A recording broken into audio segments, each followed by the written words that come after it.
Good evening, everybody. It's good to have Jay back with us today. And today we are now recording on an important issue that has been on the back of our minds for a long time. We know very recently the Indian Deputy Chief of Army.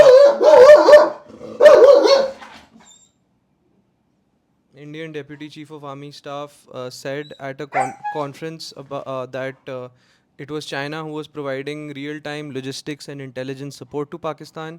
And I think that puts into context two very important things for us: our realistic relationship with Pakistan and China in the future, and our realistic relationship with China, whether it's a friend, frenemy, or enemy, and how we have to perceive it in the future.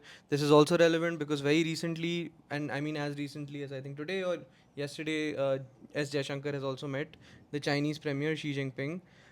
So we've mapped out certain possibilities, certain realistic possibilities of our military and diplomacy to take on this two-front challenge. Sometimes some people speculate it's a three-front challenge of China, Pakistan, and now Bangladesh. So we will have that conversation here with some realistic forecasting with whatever limited capabilities we have. So Jay, let's get your thoughts. Yeah, a lot of people were alleging the fact that while the Ops Sindoor was on, there were constant intelligence monitoring and war room operations that were being conducted by the Chinese with the Pakistanis. So this is something that we are hearing for the first time, and this somehow puts us at a very different type of position with respect to South Asian security and other associated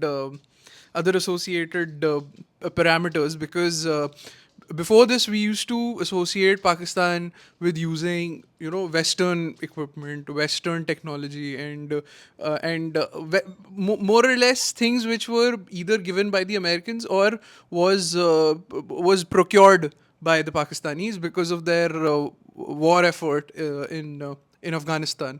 Now we're seeing a tilt towards China because the Americans, after their experiment in Afghanistan, grew wary of the Pakistanis and stopped providing them with the military hardware that the Pakistanis required. So automatically, the focus shifted to the new generation fighters of the Chinese, which a lot of people say are quite advanced, and Pakistan has access to that. And it is said that allegedly they use one of those in order to shoot down Indian Rafales, even though there is no evidence backing that up. And the fact that the Chinese intelligence operations are happening with the Pakistanis in the same operational area, or war room is the word that we colloquially use, is something is of a massive threat to us because before this, China's role was there as a support from behind the scenes, but this time it has been like a lot more blatant, and it's like the school bully. He ends up supporting the guy that you hate in the class, like You जो know, sorry, continue. नहीं वो लड़का नहीं होता जिससे तुम्हारी पूरे time लड़ाई हो रही होती है ना अचानक से एक बंदा है जो तुम्हें पता है तुम्हारे से उसकी he has better access than you, he's a bit bigger than you, and he starts backing that guy. So we have No, reached I that think I situation think that in I don't want yeah, to say yeah, that. sorry for Hi our dog. Rocco. Yeah. I don't want to say that China will ever provide direct fighting kinetic support Exactly. to Pakistan That's why I said against war India room. unless it's very in a very tense situation and the war really escalates. I find that very unlikely because there is a decent amount of strategic thinking that goes on in China. Let's not underestimate them. So they know that India has a crucial access to the Andaman Sea, the Straits of Malacca, and even now in this situation, when Chinese and uh, when Chinese operational support was being provided to Pakistanis, there was no real mobilization by the Chinese near Galwan or Tawang. So, if we realistically speak about a true front war, that is the realistic situation Absolutely. where a two front war is actually occurring. So, I think General Rahul Singh called this a one border reinforced conflict kind of a thing. Absolutely. So the reinforcement was being provided by China. Now I think that this will always happen for a large time, and we need to become comfortable with it. If we want to be if we want to be serious about degrading Pakistan, which is an idea that excites me, I think that Indians should have this burning passion to degrade Absolutely. Pakistan. I don't think that I'm not of the view that a stable Pakistan is good for India. No, it is not. So I think that if we look at a systematic degradation policy, we need to be serious about who the adversary is. And Pakistan as a state has had no problem with its own vassalization. So Vassalization, yes. yeah, so Pakistan is very okay with first becoming a US pawn during the Soviet invasion of Afghanistan. That's why it made gains with its relationship with the United States, and the United States owed it military and technical support. Now through CPEC, it's allowing Chinese to have a lot of strategic advantages in Pakistan. So I think the Pakistanis have done this masterfully, that they know how to use their strategic location and become a vassal for larger powers, and then loop in those powers Yeah. during time of India Pakistan conflict. I have So we need to be realistic about Yeah, yeah. the things that they do well. I have mentioned this in our previous episodes as well, where I have said multiple times that Pakistan was created as a buffer state. A lot of people got angry with my opinion, specifically my friends sitting in the West. But Pakistan's whole idea of creation was not just around Islam; it was also to create a vassal state which could have eventually been used in a conflict with the erstwhile Soviet Union, and that is exactly how it was used eventually when the Soviets invaded Yeah, Afghanistan. see, Jay, I agree with you there, but that's the area where we enter conjecture. Absolutely. Let's just assume that Pakistan is a sovereign, fully autonomous state. Even then, evidence suggests that they, even like last month, they have allowed their own airspace to be used against the strikes on Iran. Is that So confirmed? that's nearly confirmed. And the meeting with the Pakistan army chief and the US president coinciding on the days leading up to it is no coincidence. Yeah, that's why the Israelis were hitting as far as Iran's Afghanistan border. How Yeah. did that happen? So I think we need to realize now that every war against Pakistan is going to be an isolated war against India, and an isolated war is something we need to prepare for. An isolated two front or a one front reinforced war without any diplomatic or military support from abroad is something that we need to start seriously preparing for, and that is where serious military reforms will start getting us gains. Yeah, and to add to what you're saying, I feel ये ऐसे बाहर दुनिया भर में जाके बताना कि पाकिस्तान ने ये करा वो करा, I just don't see the point of that because जो जियो स्ट्रेटेजिक इंटरेस्ट है दुनिया की वो तो यार वो उसी हिसाब से चलेंगे. And if you're sending dignitaries and politicians to other parts of the world just to tell them that Pakistan has done this or they've been funding terrorists. What's new in that? So I don't think we should be wasting money and resources and all of that, and we should be preparing for a better strategy when it comes to our soft power. Yeah, I mean- Because ऐसा होता है कि हमारा एक major conflict होता है पाकिस्तानियों के साथ, फिर 3-4 साल गुजर जाते हैं, फिर अचानक से उनके रैपर्स बड़े पॉपुलर हो जाते हैं, उनके गाने अच्छे लगने लगे. No doubt the music is pretty good, but the thing is that वो एक तरीके से उनका सॉफ्ट पावर हो जाता है हमारी तरफ to sway our opinion towards them. So we should be careful of that. I'm not saying don't consume their art. I'm saying consume their art with a slight tinge of skepticism and cynicism. Yeah, no, Jay. In fact, I think that there is a very limited view in India about the India-Pakistan conflict. I think that people within India have very mistakenly started Absolutely. isolating Indians from the Islamic world during our confrontations with Pakistan. Rather, to systematically degrade Pakistan, we will need more friends in the Islamic world. My point number 2 is that's why I think the outreach to the Islamic world wasn't Nee, that. I'm not talking about the Islamic world. I'm talking about the West.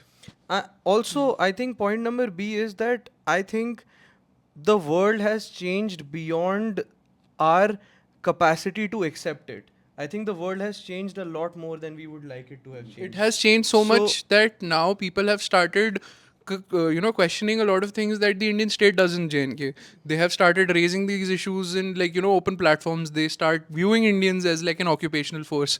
So that is the level of change that has happened, and it's not just people from outside the country, even within the country, people think that. Yeah. Specifically, the students who go outside India to study, they start, and that is where I feel the present establishment has failed, because we haven't drilled the right type of narrative for a national discourse. I think it is important that we, as a free and fair democracy, I mean, no matter what the flaws are, but as a free and fair democracy, it's okay for people to go and criticize us. But for our major political goals, it's also important that India's perspective is not, overshadowed. So what happens is that people will talk about the so-called oppression on the Kashmiri Muslims, but they will, in the same breath, forget about the oppression that the Hindus of the valley suffered. And they will forget how in the border areas of Jammu and Kashmir, as in the border between the Jammu region and the Kashmir region, the Hindus were systematically kicked out from those, occupying areas. So this is also very, very important in order to drill narratives. So once you start believing in certain things, you start viewing your own country or your own forces as like the antagonist, even though that's not the truth. I get what you're saying, Jay. I agree with you also. But what I'm attempting to do here is, and this is where I think as Indians we make the mistakes also, is that we start looking at the India Pakistan conflict just from the lens of the South Asian region. I think if we widen the scope and look at the conflict of India and Pakistan as some ripple effects that we face from the larger issues in West Asia, then we need to understand that we can genuinely build a systematic policy for degrading Pakistan, even if China and US are supporting Pakistan. Because I think that there are limitations to how much we can conventionally strike them. So I absolutely agree with the points that you're making on Kashmir That's why I'm and saying develop your soft power. No? yeah, the oppression against Hindu Kashmiris. I disagree with you there. Okay. I think we need to. I think, I am a principal believer of the view that you need to wrestle with a pig. You need to get your hands dirty. So you need not build your soft power. Okay. Build your hard power. Understood. Build your insurgent organizations, bankroll them, build some proxies. We know how well Iran did in the conflict against Israel with zero international support. And I, at the risk of sounding inspired by Iran, I do think that they have done a masterful job of training organizations with their outreach around West Asia, and they added as force multipliers during the conflict of Israel and Iran, and Israelis were worried about Hezbollah from their north during the conflict. So I think, and Iran is a state which has not been backed by the Western military hardware for its whole life. So I am thinking that We a are in an window, advantageous situation. yeah, Then. the window to use our proxies to build them up and to build our hard power around them to do more covert strikes within Pakistan is going to increase. I never Just said that that's not an option. yeah, no, I'm not saying Yeah. that you did that. And lastly, I think now that if we are serious about degrading China with Pakistan, I myself am a believer that at this moment we don't have the conventional military power to beat China face to face 100%. We can't. And meet them in our Ladakh, meet them in our Tibetan or Arunachal regions. So I think that if we want to degrade Pakistan, let's start destabilizing Pakistan and Chinese interest in Pakistan to the extent that actors in the area emerge who are willing to speak with our intelligence agencies. Then, we start conducting limited car bombings in areas like Skardu. We start conducting drone attacks, not taking direct accountability for it, but maybe we just need to do 2-3 drone attacks without taking direct accountability on the Karachi port, and that is going to be 10x more effective than engaging with the Pakistani absolutely. Navy directly. I totally agree with you, and I think recently as well, another operation that was conducted by the Indian forces was across the Myanmar border, and it is said that Ulfa's I wing was struck by Indian drones, and they took out an entire. They took out an entire letterhead on that particular attack, and they published it on their websites, and they gave it to different media organizations across Assam. So, and I think Indian we are state, denying involvement. yeah, but we're denying. It looks like it was. Imagine. So I think It looks what like it was Indian. yeah. So what you're saying is, I think we're on path of that. Yeah, And I think what this does is that it also gives us an easier option to just wash our hands from such situations, and it somehow creates us. And I think I can, again, I'm not being proud of it, but I think the Indian agencies are finally reaching the level of I don't know how should I put this, the levels of anonymity, like we were around the time of the Liberation Tigers of Tamil Eelam. So because we never claimed that we were funding LTT until we had images to show that. So, as you said, a lot of organizations I feel are being funded across the border, and in order to ensure that such bonhomie between Pakistan and China is deteriorated. I think your approach also makes sense. Yeah, man, I think that the world, again, like I said, it has changed beyond the limits to which we liked it. So, it has changed to a point that we are uncomfortable with it now. So now I think if all regional powers are playing dirty, a real window has emerged for us to train our proxies. I'm happy to talk to the Balochistanis as an Indian. I think we should also be talking to the Tehreek-e-Taliban Pakistan. If the US can go from bombing Al Qaeda to backing the Al Qaeda against major Sunni Arab states, I think we should also have this dual posturing where we can talk to some militant organizations, use them for our Ahmad interests. Al Shara was a member of Al Nusra Front, and like Yeah. his organization has now been declared to be an organization which does not pose any type of serious threat Yeah, to the so Americans. I What a mean, surprise! yeah. So if the regional powers are playing dirty, it's time to it's time to start wrestling it's time to start wrestling with the pigs, is what I'm saying. So now I think if we want a tactical win over Pakistan, let's just accept one thing: they will continue their propaganda. So even if you lose a jet or another, maybe a tank or maybe some drones, which is a likely possibility in a long In term direct war, conflict, it it happens. happens, but the Pakistanis will do 10x, 20x propaganda over it, because the Pakistani mindset is masterful with propaganda, it's masterful with manipulation, and it's masterful with vassalization of its own resources. I'm actually not criticizing them. That's a These are compliment. these are the areas where they have used their strength. So now I think we need to develop a consistent campaign of degradation That's of where Pakistan and absolutely Chinese assets in that's Pakistan. where I feel that I'll also disagree with you a little bit, because wherever you're talking about them having an edge over us is the soft power of I'm not Pakistan. saying they have an edge over Yes, us. I I'm know, I just know. saying they've played their cards Yes, well. yes, yes. So that's where I feel my argument with respect to soft power also comes into play, where I feel that we also should be in a position where our propaganda is also taken as seriously as Pakistan's propaganda, because I feel the amount of discussion that was done around allegedly India's jet collapsing, that around the same levels. I mean, this time I think we played our cards better as compared to Balakot, but I think the fact that we hit so many Pakistani targets, we almost hit each and every Pakistani target with with our choice and with absolute freedom, which also puts a big question mark on the air defense systems that China is providing them. So instead of covering that majorly, a lot of mainstream news organizations were asking whether a jet fell in India or not. Dude, I actually think that again I'm slightly disagreeing with you here. I think that we need to stop playing so much time and energy into the hands of Western news organizations and I what they agree. think. That's what's There going to be is my next there point. is also enough Western news channels who were doing pro India information sharing. There True, were more true. who were doing Pakistani information But sharing. I think that this time So it was this time equal. it was balanced There was because quite we balance. also did a better job of information Exactly. delivery. But now I think that let's just set the tone for the Yeah, conflict. true. We have let the ISI set the tone for the conflict for far too long. The ISI does Pulwama, so we do an airstrike. The ISI does Pahalgam, then we do Operation Sindoor. Now we need to start setting the tone by using proxies, by doing suicide I'll attacks disagree. in their regions I'll also. disagree here, Huh. because I feel for the past 2 years, specifically after Imran Khan's government fell, the kind of operational victories that the Indian agencies have been having in Baluchistan is phenomenal. No matter what you say, no matter how much you deny it, but there is a significant role, according to the Pakistanis, that the Indian agencies are playing. So I feel it's like, if we had like 10 victories on that intelligence front, Pahalgam was like one of them in their retaliation. You can see it from that perspective as well. I don't disagree. I think the Indian agencies are doing a decent job.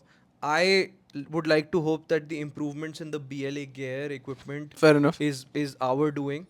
I would like to see now. Like, I think I would like to see the BLA do more strikes on more strategic assets of the Pakistanis. I'm not somebody who's going to view the number of deaths as a very successful Fair enough. metric. I would say that if we can attack some of the important CPEC economic assets, some major air bases, without directly getting involved. So, one thing that we've been directly thinking about is that the Tibetan Autonomous Region in China is eventually going to be a hub for a major solar facility, which is going to be an important tool of energy security for China. So, I think if we can get some boots on the ground there through covert operations, we can ensure that their grids are destabilized. That will be a much more I agree. effective way of degrading the Chinese and the Pakistani and the Like interests of I China and feel, Pakistan वही together. ना, like, with Then we respect to force them into talking to us. with respect to the Pahalgam attack, I think now the tourist tourist क्या कहते हैं, the tourist flow of Kashmir has again gone back to the older days. Now, so I think would you say that Pakistan in its goals with respect to that, uh, like the fact that everything was being normalized in Kashmir again succeeded after the attack? Man, I think Pakistan did get a decent number of Indians to do exactly what it wanted to do.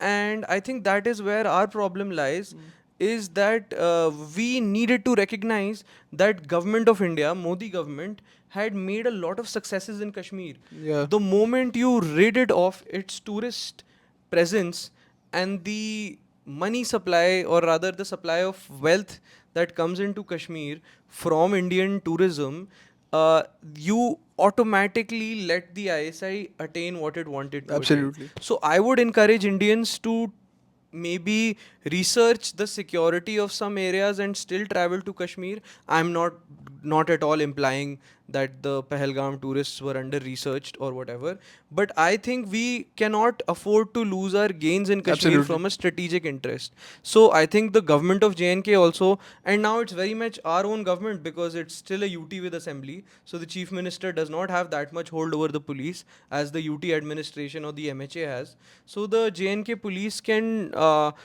do 10x more effort into ensuring that more and more tourist facilities are secured. Let's just assume that the ISI will not stop trying to attack Kashmir, and there will be another incident in the future too. Some of the most heavily guarded places in the world get attacked too. So we have to realize that the situation we live in, the neighborhood we live in, is not divorced from each other. The instabilities in Afghanistan, the instabilities in Pakistan will Now manifest, Bangladesh as yeah, well. will manifest on the ground here. And we need to develop a policy to degrade our adversaries without moral judgment, without saying caring too much about what the news outlets in the West think. But most importantly, we need to degrade strategic assets of our adversaries covertly and by development of hard power. Diplomacy has its limitations. ठीक है. I think these are my final thoughts, and I will conclude the conversation. I think my final thought will just be that I was listening to a conversation between Kapil Sibal and three retired stalwarts from the Indian Foreign Service.